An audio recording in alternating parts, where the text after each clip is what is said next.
Então, gente, assistir a um filme, né, como no caso do filme Tempos Modernos, do genial Charlie Chaplin, é um exercício muito importante para você estudar. Aí você está assistindo o filme, às vezes o filme até de ação, você acha que não tem nada a ver com o estudo, mas o contexto dele já quer dizer muita coisa. É importante que você compreenda o contexto, de repente se você não entendeu alguma parte do filme, vá buscar. Justamente essa questão, ela cita o filme Tempos Modernos, né, de Charlie Chaplin. É um filme bastante antigo, inclusive, né, sendo um produto daqui chamado Cinema Mudo, mas é muito interessante, é fácil acesso para você, né, assistir esse filme, e é um filme muito interessante para você entender mais ou menos o contexto do Fordismo. E melhor do que assistir um filme sobre Fordismo hoje em dia, é assistir um filme sobre Fordismo do tempo do Fordismo. Porque Charlie Chaplin fez o filme justamente quando o Fordismo estava em andamento, estava em ascensão, inclusive, tá? Estava dominando a estrutura produtiva e industrial do mundo, principalmente nos Estados Unidos. Então a análise daquele tempo fica mais interessante ainda.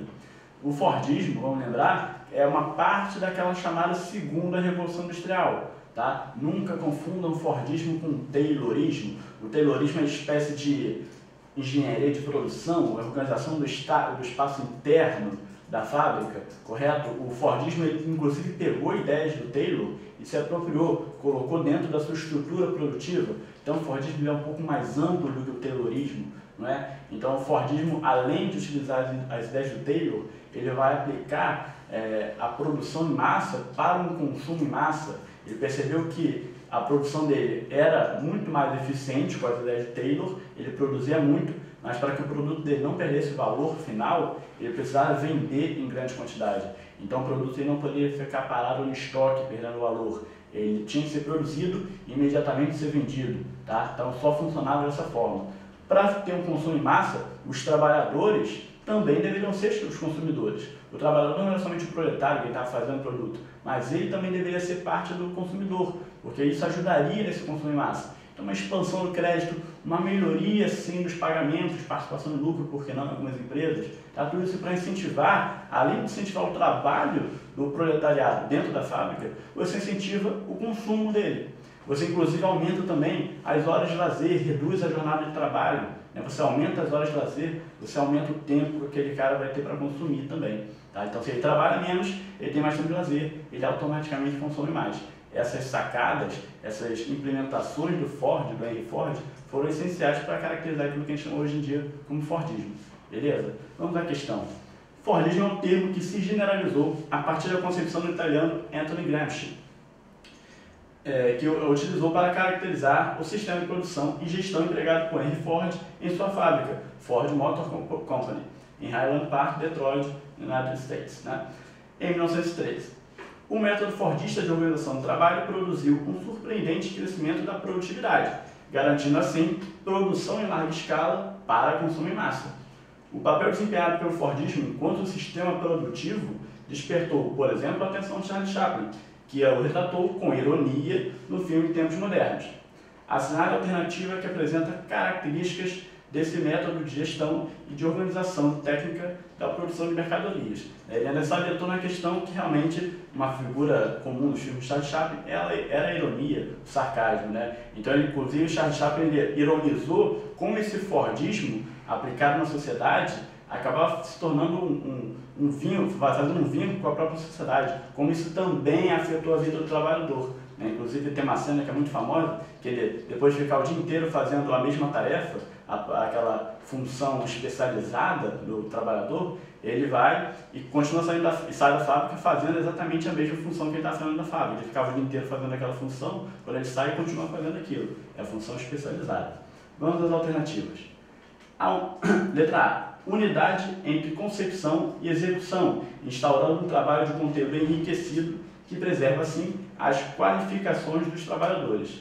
Essa unidade não existia, tá? A função ainda era separada, você inclusive tinha a figura do proletariado, a figura do gerente e a figura do dono do meio de produção. Então era muito separada, a função era especializada, a qualificação do trabalhador não importava muito. Então isso daí está errado.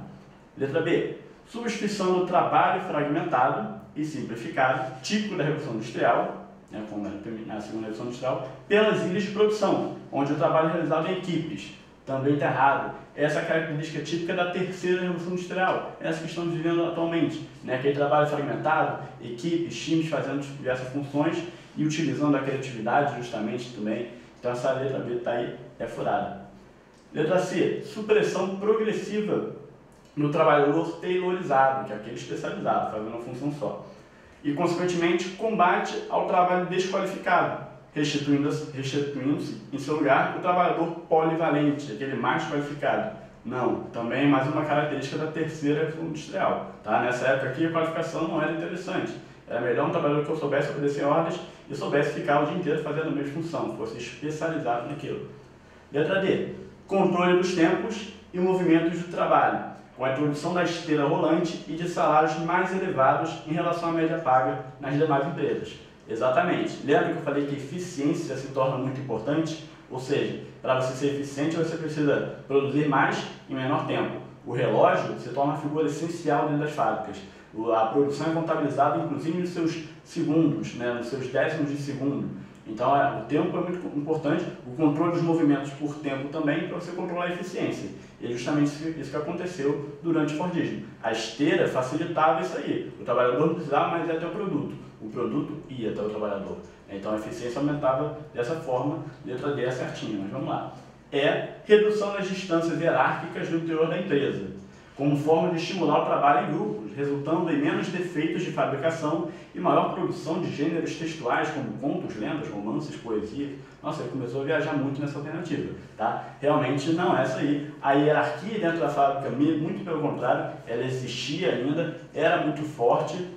Hoje em dia, não é nem da terceira revolução industrial, mas nessa última fase da terceira revolução industrial que a gente começa a perceber nas empresas um pouco dessa quebra de hierarquia, tá? Mas nessa época fordista, a hierarquia era muito importante. Então a alternativa certa é a letra D de dado.